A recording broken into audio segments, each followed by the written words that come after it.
La campaña comenzó.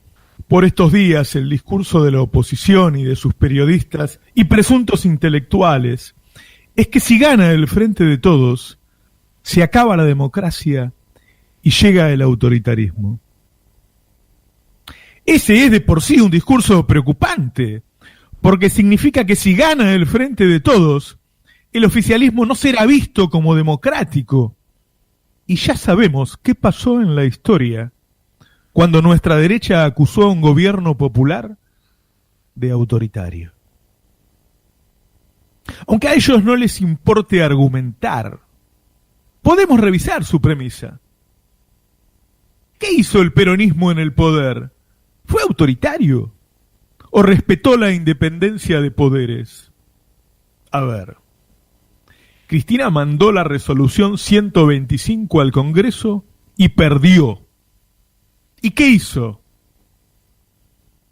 Cristina respetó la decisión del Congreso. Cristina mandó una ley de medios al Congreso. Negoció con la oposición, escuchen, 261 modificaciones. La sacó con más del 60% de los votos. Y el Poder Judicial la frenó. ¿Qué hizo Cristina? ¿La implementó igual? ¿Dividió los medios que tenía que dividir? No. Cristina respetó al Poder Judicial. Cristina envió al Congreso una reforma de democratización de la justicia para que los jueces fueran votados, entre otras cosas. Y fue rechazada. ¿Qué hizo Cristina?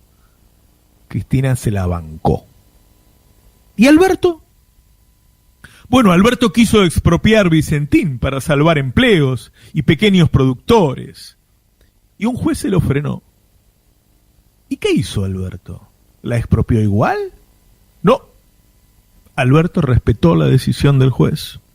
Alberto quiso declarar servicios públicos a la telefonía, a televisión por cable y a internet para frenar los tarifazos.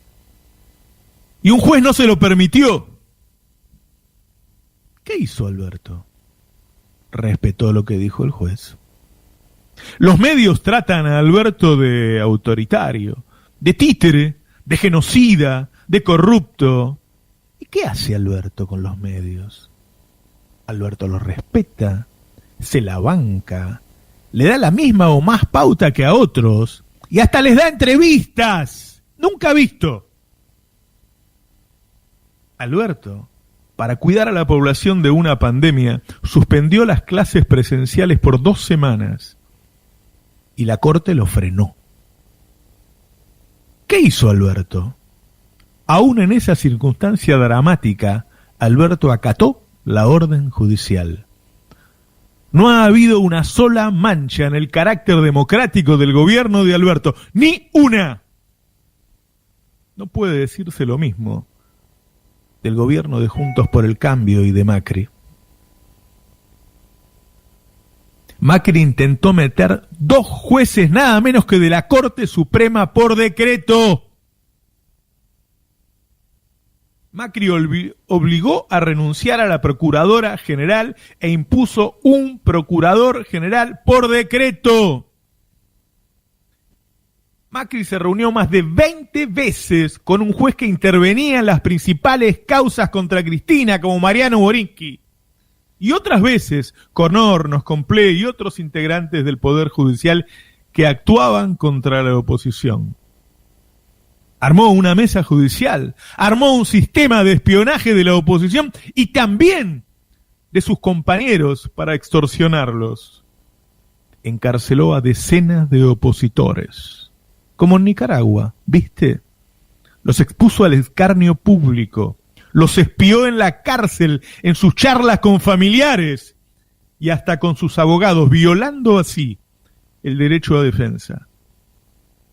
Encarceló a los dueños de Indalo, encarceló a los dueños de Radio del Plata y amenazó con la cárcel al dueño del Grupo Octubre si no echaba a Horacio Berbisky. Fue tal el nivel de persecución que Héctor Lombardi llegó a decir que echaba a periodistas de medios estatales porque estaban impregnados de mala ideología. Esa palabra usó, mala ideología. Cada una de las cosas que menciono están registradas. Muchas incluso en medios macristas. Yo no hago editoriales sin argumentos. No hago editoriales sin datos comprobables. No difundo odio ni violencia. Hablo desde un lugar de afinidad con el gobierno que creo es mi obligación ética explicitar. Pero una afinidad que no me ha impedido ser crítico estos 2 años. Solo expongo e hilvano hechos que todos pueden comprobar. He mantenido mi línea editorial en los 4 años de Macri, primero censurado y luego, al crear mis propios medios, con pauta cero. Y la mantuve en tiempos de Alberto. Soy crítico con frecuencia, pero como todos los medios honestos del mundo, digo desde qué lugar hablo y llamo hoy a votar por los candidatos que prefiero en tiempos electorales, argumentando mi posición. Estas amenazas que lanzan hoy sobre el riesgo del autoritarismo son para no hablar de qué hay realmente en juego en estas elecciones. Apoyar a un gobierno que nos cuidó en las peores circunstancias de nuestra historia, o volver al pasado de un gobierno de ricos para ricos. Votar a un presidente que con todos los obstáculos mantiene el rumbo prometido, o volver a creerle a quienes nos mintieron. Escuchemos sus promesas en 2015. Así ganaron. No, la inflación es la demostración de tu incapacidad para gobernar. No queremos seguir tomando deuda y obligar a que nuestros hijos y nuestros nietos la tengan que pagar. En mi gobierno, los trabajadores no van a pagar impuesto a las ganancias. No voy a parar con las obras hasta que tengas un buen hospital público cerca. Que hay que expandir la economía, no ajustar. Yo no he hablado nunca de ajustar. No vamos a devaluar. No vas a devaluar. No, es mentira de él. Nicolás Dujovne manifestando. No volvamos al fondo, Carlos. Quiere perseguir a los científicos, a los médicos, a los docentes, a los empleados públicos, cerrar las pymes. Daniel, realmente no cierra. A tener la mejor educación pública de América Latina. No voy a perseguir a quien piense distinto. Nosotros tenemos como objetivo económico lograr una Argentina con pobreza cero. Hay que crear trabajo, cuidando los que tenemos. Así mintieron.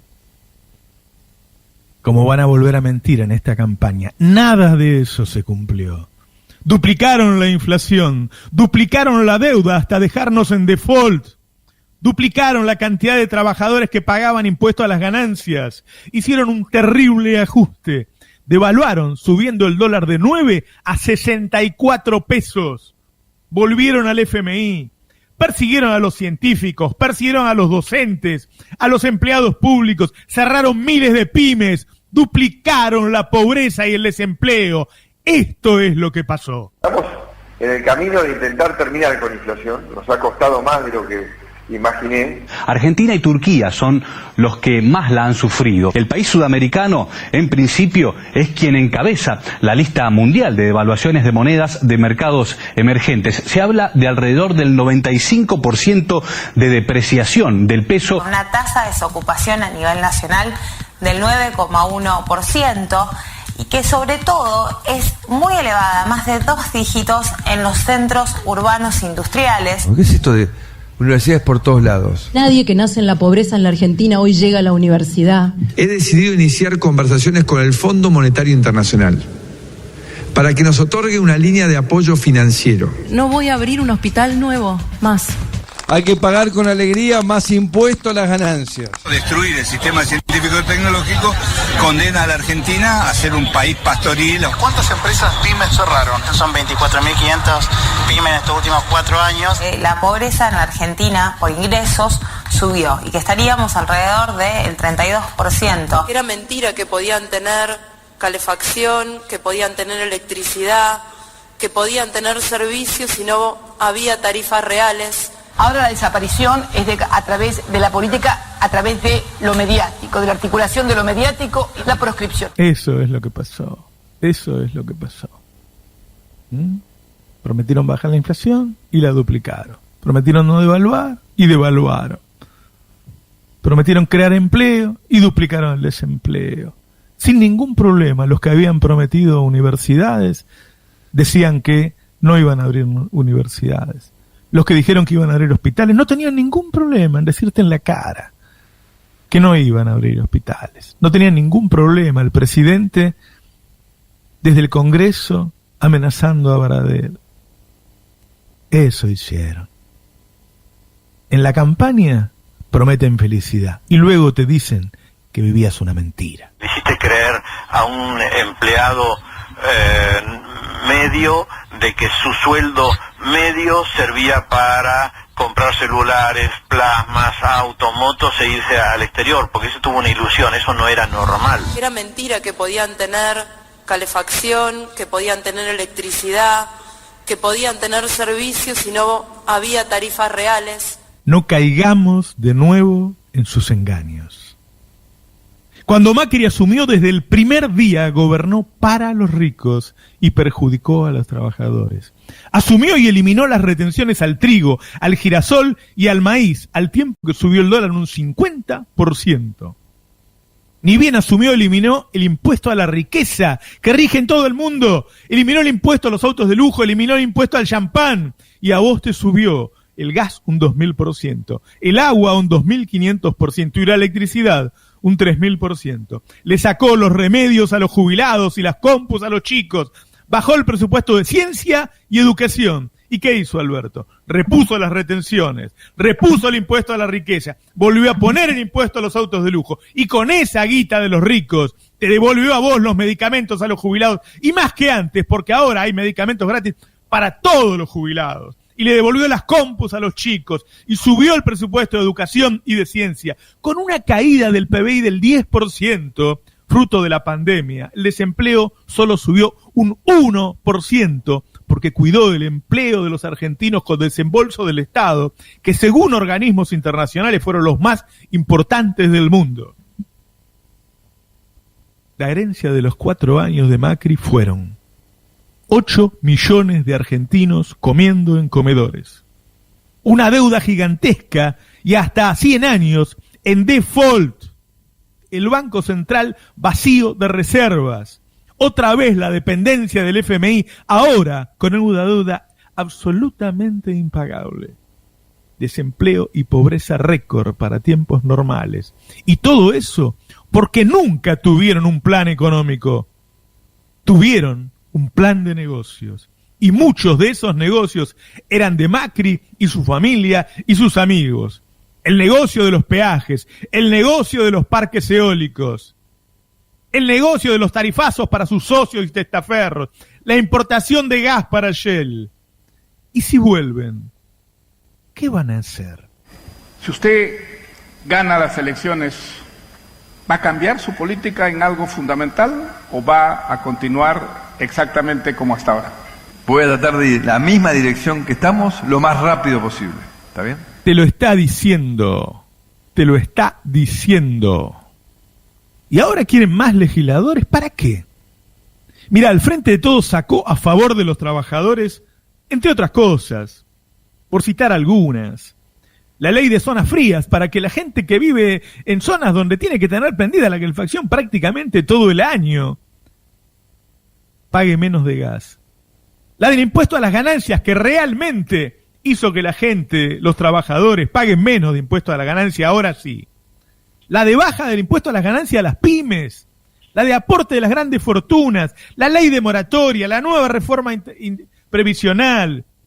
Desde el Congreso incluso, hace poco, se impulsaron las paritarias arriba del 40%. En todos los casos, Juntos por el Cambio votó en contra. ¿Querés más legisladores de esos para que voten en contra de tus cosas? Muchos dijimos en este año y medio que el gobierno no hace todo lo necesario, pero a la vez conocemos sus restricciones. Hace falta mucho poder político cuando el adversario es tan poderoso. Hacen falta amplias mayorías parlamentarias para sacar las leyes que todos necesitamos, para una reforma tributaria progresista que a la vez genere inversión, para un sistema justo de retenciones agropecuarios que permita ganar bien al campo, pero también al pueblo alimentarse en casa, no en comedores, para discutir en serio el problema bimonetario que tenemos, para tomar todas las medidas necesarias para crecer. La única manera de así poder generar empleo y cumplir con nuestros compromisos al mismo tiempo. Para terminar con el gobierno de los jueces que ha maniatado al presidente. Para eso hace falta una reforma judicial integral que nos devuelva a una justicia independiente. No volvamos al pasado, no volvamos a un gobierno de ricos para ricos. Apoyemos, con espíritu crítico, con diferencias, con matices, un proyecto que gobierne para las mayorías, que gobierne para los trabajadores y trabajadoras. Apoyemos un gobierno que busque la felicidad del pueblo. Buenos días, esto es Navarro 2023.